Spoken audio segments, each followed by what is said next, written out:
Yeah, sure. Like I was like really a kid when the war started, and for me it was like this is life. Like it was not like really heavy. Like you can imagine like children now in COVIDs, how they can live it. It's like in the warmth of like the hugs of their parents, the care of their families. So you don't have like really responsibilities. And you think that this is life in a way, like after a while, huh? So this is the case, like especially that the civil war lasted for more than 15 years. So it was like under my skin. It's affected my life deeply and influenced all my thoughts and my works. And to be honest, like when the war ended, like when the fightings ended actually, and we have to face what we call like peacetime. Like the peace was problematic for us, for my generation, like because we suddenly have to face something new, how to go on with life now in another way, especially like in wartime. You don't think about future so much. You only think about like a very very near future, like for tomorrow, day after tomorrow, but you don't think about like, oh, what will happen in the future, what you will do in the future. In peace, you have to think about your future, and this was like really hard, like to recognize that, oh, what we do now, we are now not anymore young. We graduated from university, and now we should think about what we want, what we would like to be. It's completely different issue. It was not hard. Just to tell you, like war was like for us, like it's the usual. I was lucky to be in a family, educated family, mainly secular family, Marxist family, and this is something that gave me a lot intellectually and culturally in my life, because the society in Lebanon is very religious, and there is this conflict between the different confessionals. Until today, it's the same. So to raise in a context, in an environment that all the time protecting you and telling you that there's something else than religious, it was really a gift for me. And this is, I have to say, it's thanks to my parents and mainly to my grandfather, who was assassinated during the civil war. He was a sheikh and a religious man, and then became a Marxist and communist member in the Communist Party. And he was assassinated because of his writings and his thoughts and his political position. So all of this, of course, like imprinted in my personality, and it influenced all my works that will come later and now.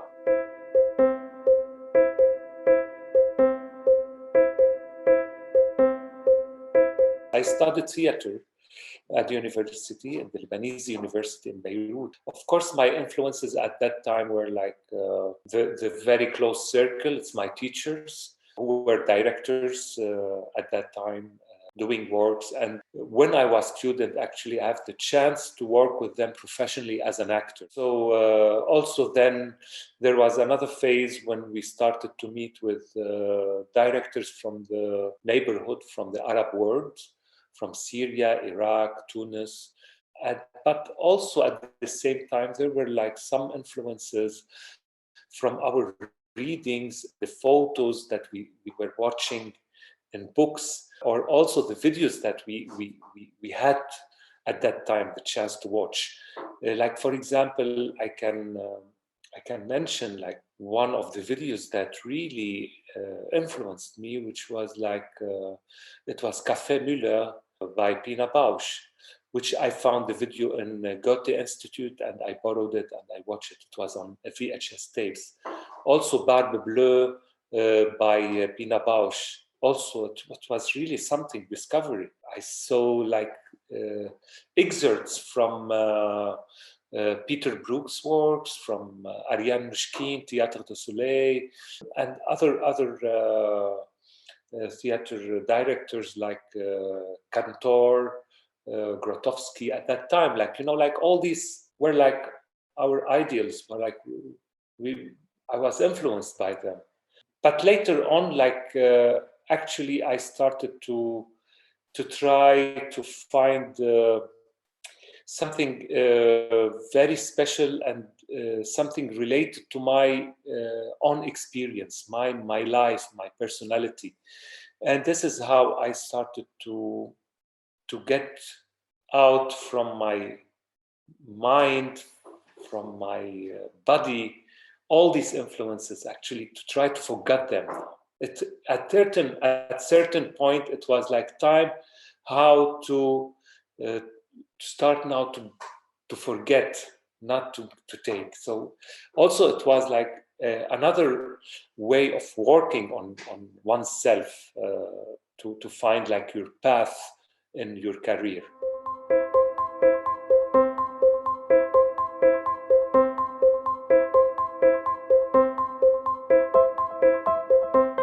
I lived my entire life in Beirut, and since 8 years, I moved to Berlin. It's now 8 years. But before this, I was all my years in Beirut, living and working there. Also, I worked a lot in Beirut before I had the chance to travel to Europe. It took a lot of years, like more than 15 years, to working in theater before I was recognized by someone in Europe, like to invite me to a festival. But actually, it changed something. But at the same time, I tried to keep everything as it was, in the sense that like there were some logic in my work, which with time, I started to develop them. For example, like when you are in Lebanon, you have to work by yourself. Like there's no funding grants, there is no scholarship, there is no support, financial support, neither from the government nor from commercial like banks or etc. So all the time I learned myself how to produce my own works from my own pocket. I had to work a job to earn my money to live, and in my free time I was doing theater. And this is something that now when I think about it, it means that I was not really professional in theater. I was doing theater in my free time. It was like a hobby. But I had like a full-time job to work to earn money, which is nothing to do with theater. And this is something that I developed after I started to live and to earn my life and money from theater only. When I became really professional, I kept this idea like how I can keep myself amateur, not a professional. And this is something very important because it keeps you like really fresh. It's something that all the time gives you another feeling, another way of working than being a professional under pressure, like you have to do a work. Also, like I kept also the way of producing a work that till today I don't do works, theater works or artworks that needs a lot of money. There are producers now, which I'm lucky to have, and I'm thankful for them. But I have to say, like, even if I don't find them, I can still produce my own work without money, or at least with a very little money. And today, with all the new technologies, it's also much more easier. Like you have camera, you have like editing. It's all at home with your laptop. You can do a lot of things now. And this is actually something very important because it keeps your freedom.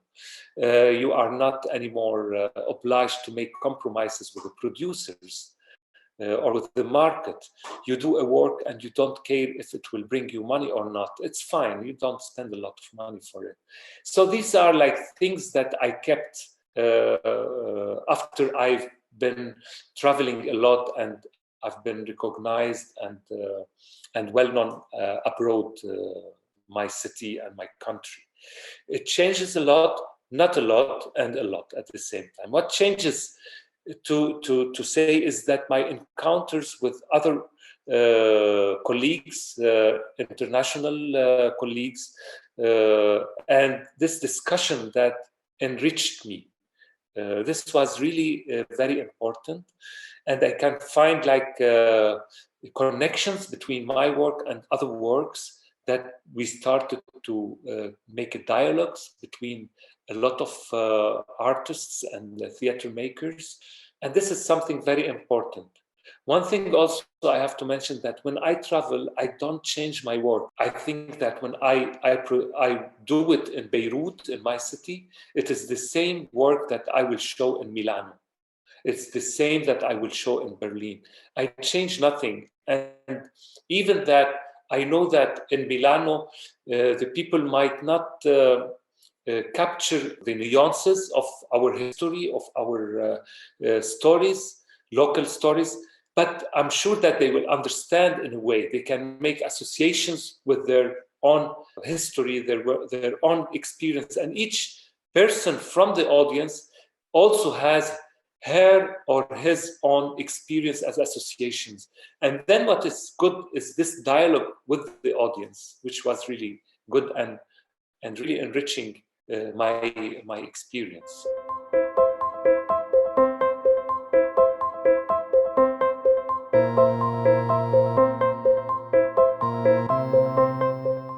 It's like there is a difference between telling and presenting stories from our country or from the war, or you have to reflect upon what happened in your country and in your region.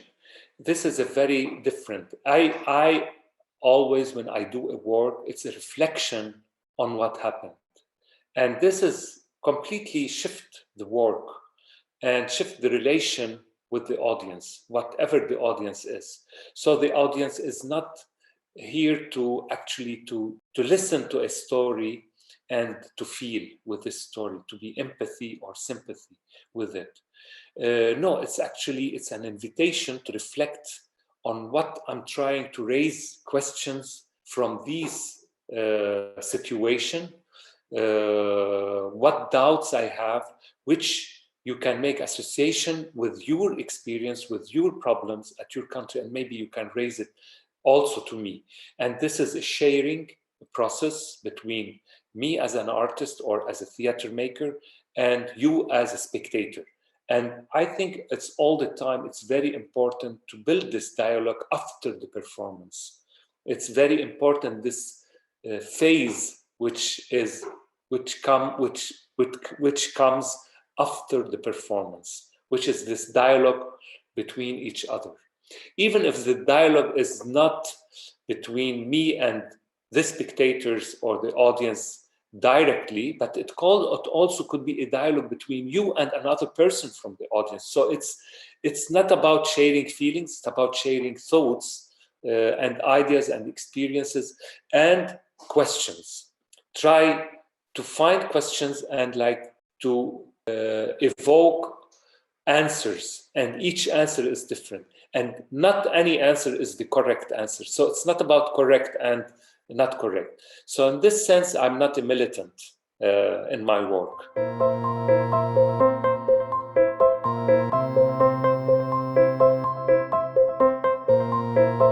I believe that any artwork, any theater piece, any music piece even, is a political by default. So there is no way to run away from the political. But maybe we have to distinguish between being political and doing politics. This is different thing. Politicians do politics. We are political. And this is very different. In this sense, like my work is political, of course. Of course, like in my works, like I raise and I talk about topics from wars, from political situations, politics, etc. But actually to come out from them to, as I said, like something much more intellectual or something that is related to thinking. Not something that to mobilize people to ignite a revolution or like to convince them in my political position. I don't believe that art should play this role. It's something that put you in a hierarchy, and this is a problematic relation.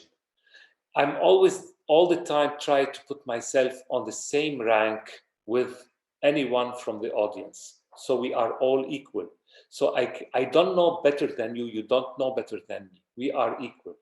When I do a work, I share with you my thoughts, my concerns, my doubts. That's it.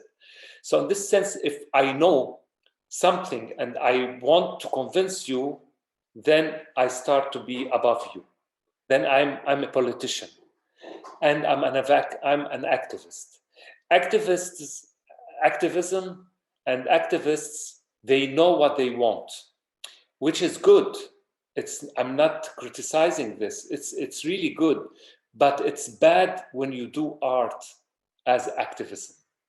This is very bad, because then you are playing the role of a politician or of an activist, and you are reducing art to a very narrow role. And this is, I think, this is play a negative and opposite to the role of art. Art is much more wider. It's a platform where we meet, we discuss, we share problematic issues that we don't have a solution for them. Questions that I don't have answers for them, like Antigone, for example, with Sophocles. It's not about being with Antigone or with Creon. It's actually about this problematic relation between the state and the traditions. And this is the issue: how to raise doubts and questions and problematic issues. When you are an activist, you have immediately an answer to whom you stand with, Antigone or with Creon. It's immediately, you know the answer. And then I think you don't need to do a theater anymore. You have to do like a political discourse, a manifesto, or whatever you want, but not an artwork. So in this sense, it's a problematic issue to be activist and artist at the same time. I distinguish them. I'm activist when I'm not doing art. When I do art, I have to betray my thoughts. I have to do works against my thoughts. I have to provoke myself, not only the audience.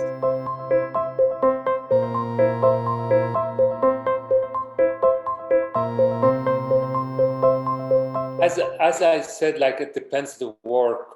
So it's there is no rule to start like from the private to go to non-private, or to start from something public and then go to the private, or like private you stay private, public you stay public. There's no rules.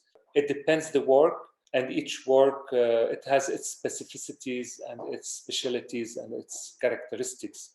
I have to say that I'm not really interested in my biography. If I use my biography, I just use like the pepper and the salt from the biography. It's not the main thing. It's just like to take it and to rework it, to do something else with it.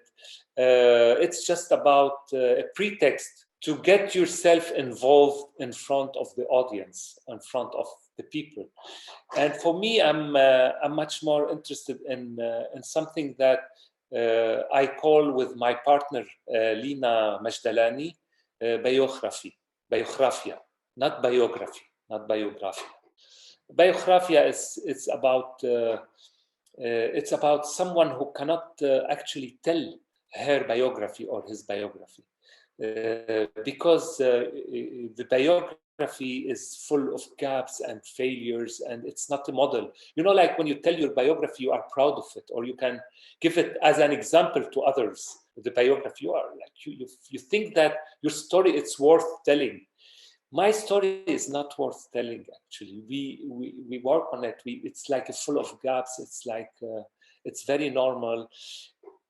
And like, if you take the word biographia, bio, it's from Greek, bio, it's life, and graphia is an Arabic word which has a lot of meanings. Graphia, it's senile, it's legend, it's mythical, it's delirium. Graphia, kharraf.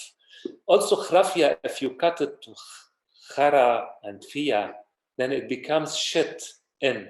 It's a life full of shits, if you want. So this is our biography. If you come to someone living in Lebanon or whatever, like we don't have like our life is shit, to be honest.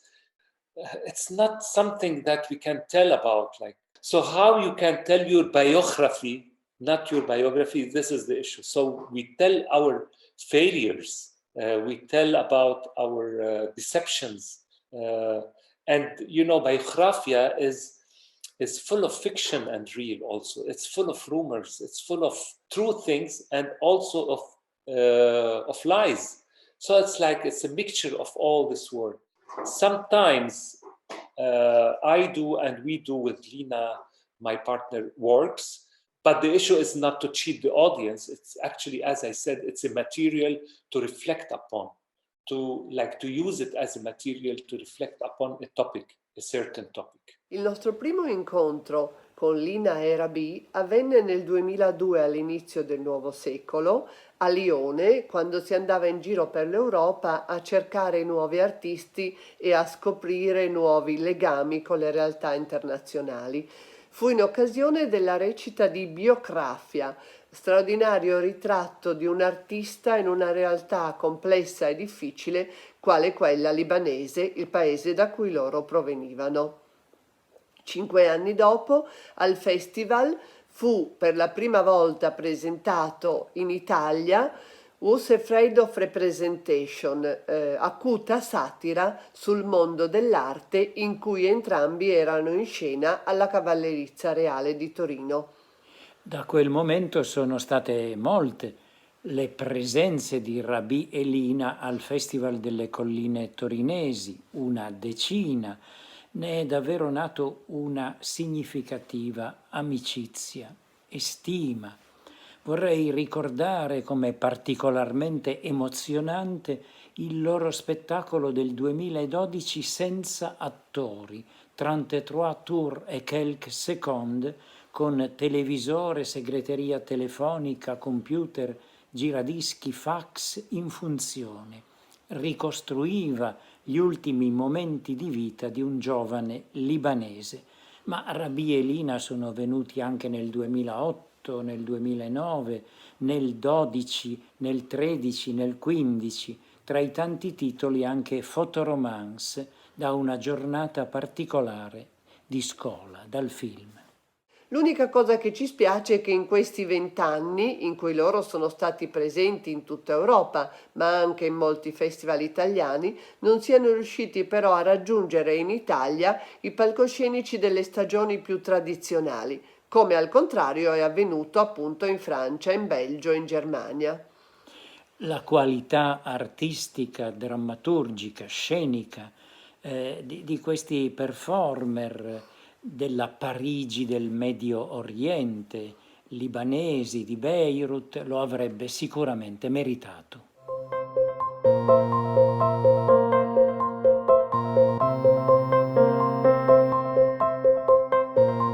We live like now with a lot of images. You know, like it's our life is in this like virtual communication. Like it started from many years, and with COVID now, with this time, it just pushed it to the extreme. So now, like we meeting people on online. We do things online. We teach online. We do a lot of things. Most of our time, we are like with images, with our image. But this is not something new. It's just like with the corona virus, it just pushed it to the extreme. So it's like my work started long time ago to start to analyze and to reflect upon this relation with this new medium, with this new media, with this new technologies. What about the body? Like I'm a theater actor, so what is the relation with my body, with my image and body, which is stronger? How to deal with it? How we can we go out without using our bodies, and what are the conditions? So it's a lot of questions, and of course, like I did a lot of works also related to the images in the on the internet, on the social medias, these images that became icon, about these images that become like very heavy and like dominating us, like you cannot touch them. So I did some works where I tried to deconstruct them, to desacralize them actually, because like you don't understand why this image became iconic. Everybody neglected. Everybody watched them, but they neglected as if they did not happen. What happened to this image that it's float up and becomes like really poof, alone and like strong? So these are questions, and of course there is no one answer. There are a lot of answers, and this is what is interesting. It's just like the reflection about this. Try to understand the logic of the media. I'm talking about the videos from Daesh, from ISIS, that they are filming decapitations of victims, and the videos from the drones that are shooting and killing people, supposedly terrorists, supposedly. So, but what concerns me is that these are two videos, two genre of videos are on the net. One is forbidden and one is not. But both of them, they are documenting the killing, the act of killing. And both of them, the killing is happening inside the image. We can see it. But one is very, very clear, which is from Daesh, and the other is from far and it's blurred.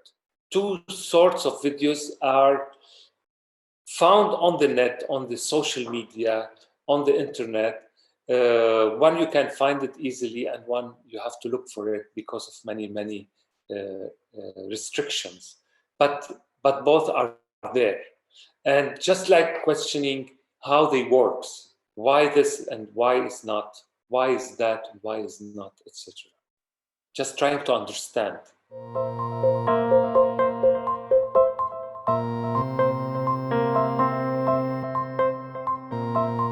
I don't distinguish them. It's documentary style is another genre, as you say, like comedy, tragedy, action, science fiction. There is also a genre called documentary. So documentary could be like totally fiction from A to Z, and fiction films could be like also real and true from A to Z. You don't know. It's a genre. It's the way how you narrate, how you work. But today, with the social media, with the use of images, and with the use of the mobile phones from everybody, from the majority of the people, you can see like how we use our daily material, like from photos, from daily lives, we text, we use all this. So it's like a kind of a documented life, and you use this material. So in one sense, like for me, to see like how many photos are produced every day by everybody, you ask yourself, should I produce more as an artist? I would say no. I don't want to produce anymore.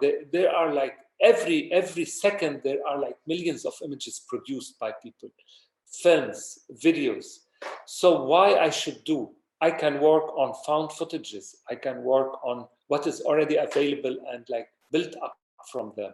And this is why like maybe it's thought that my work is documentary because I'm using found footages. But I personally, I don't put my work under this title, like documentary theater or semi-documentary theater or whatever. When I do theater, I do theater. When I do video, I do video. When I do an artwork, it's an artwork. I don't like to categorize my work under a label.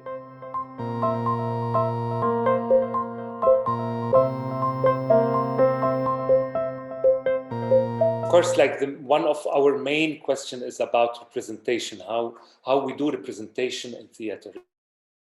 Theater without representation, there is no theater. So it's the question how to do representation. What is the role of the actor today? Something is developed, something is changing. With the technologies, it push everything to somewhere else. So in this sense, like how we as an actors could stand on stage today. This is a question. I don't have an answer. Neither Lina has an answer. But actually, we put these questions and these doubts in our work all the time. So in this sense, like Trovare et quelques secondes, it's a work that put this question.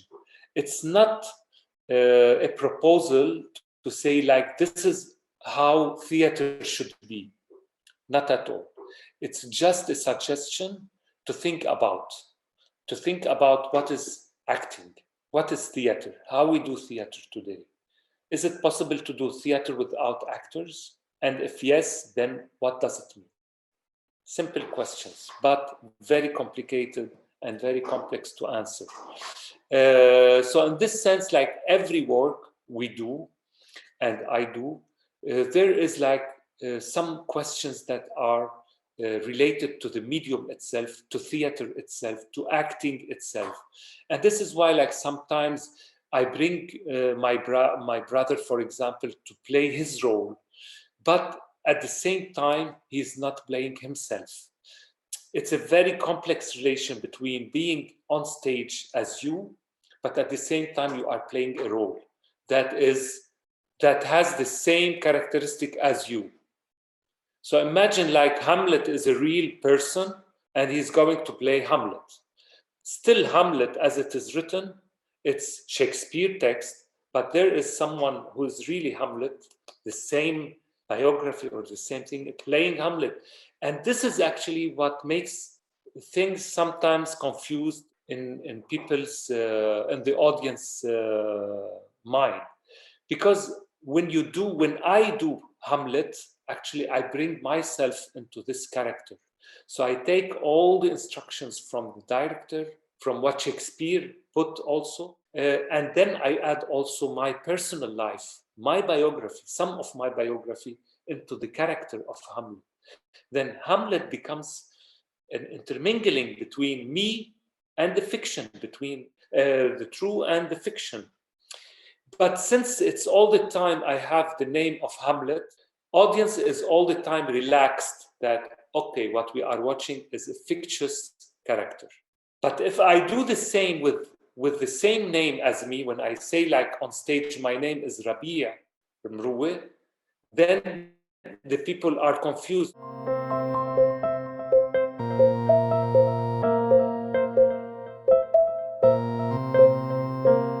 For me, I studied theater, as I mentioned at the beginning, and this is my specialty. This is my profession. For a long time, I kept saying the same thing, that when I do theater or when I do artworks, exhibitions, even videos, it always comes from my theatrical background. And this is important for me. For me, it's all the time a kind of a reflection and questioning what is theater. Much more about questioning what is art or what is music, which I also work in music or in art. Of course, when I do artworks, there are like different questions, but I have to confess that they are not really discussing the history of art. Although they took it into consideration, and I try to put some question, but it's not like when I'm doing theater. When I'm doing theater, it's much more organic, much more discussing with the history of theater. So in this sense, for me, like all the other mediums that I'm working with, whether it's a dance or artwork or videos or music, they are all mediums that will open my perspective, my horizon in theater. Something that will enrich me in theater.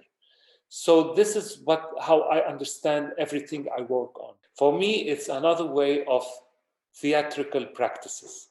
I would say like this is a good thing for all people who are doing theater, just not to be afraid, to open to everything, to bring to their theater everything, and they should not be afraid. Just open, let the air get into the fresh air, get into the theater, and this is important.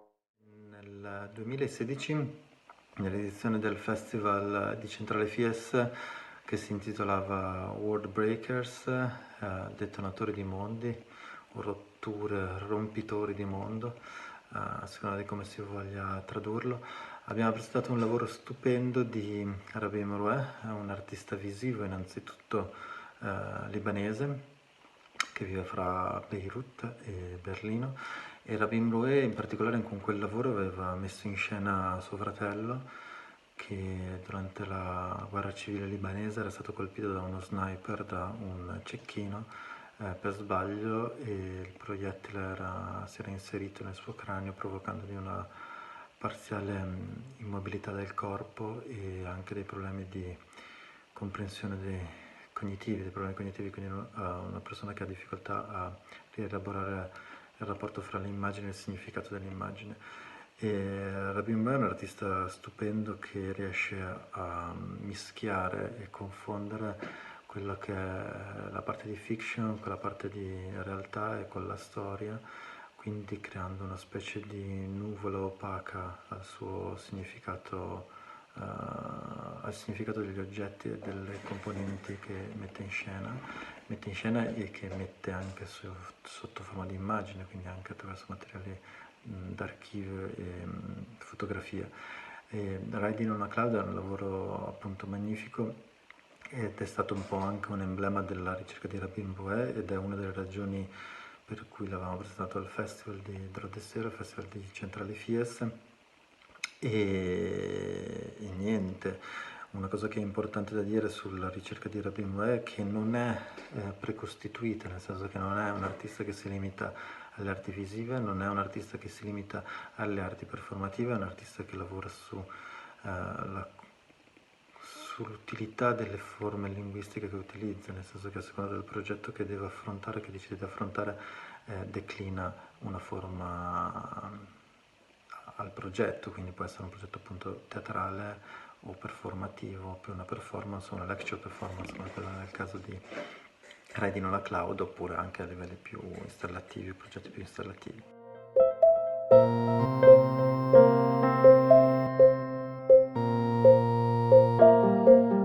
I think there's no separation between all of these. It's all like intermingle, and you cannot put borders. You cannot say here it ends, here it starts. You cannot say like this is political to this level and then you have to stop it, or this is philosophical and then you stop it. Look, you have to be much more artistic, much more visual, or much more. There's no calculation, there's no equation for this. And they are all work together in a dialectical way. I understand artists and theater makers as the work of writers and philosophers, where they all the time in a process thinking and of researching, of reading and observing, and then sharing what they have, etc. They put unfinished ideas that needs the audience actually to complete, or maybe to give an input to them. So it's much more a philosophical voyage than it's something that to achieve, like, or like to do, like it's not academic in the sense of like you have to teach, or like you have to give knowledge to someone. Like it's something, as I said, it's sharing knowledge, it's sharing experiences between people. So in this sense, like when I was at the Fry University, this opportunity for me to meet with amazing fellows that they are really doing amazing research on theater and other fields, and like how we were meeting regularly every week to exchange ideas. Each one presents his research, and then we have like long, really very long sessions on discussing. It's not just like half an hour or 1 hour. It's really long sessions. It's really time to give the other person like something, an input, feedback, or like thoughts, to be really totally engaged with the other. And this is like one of the rare experiences that I had recently.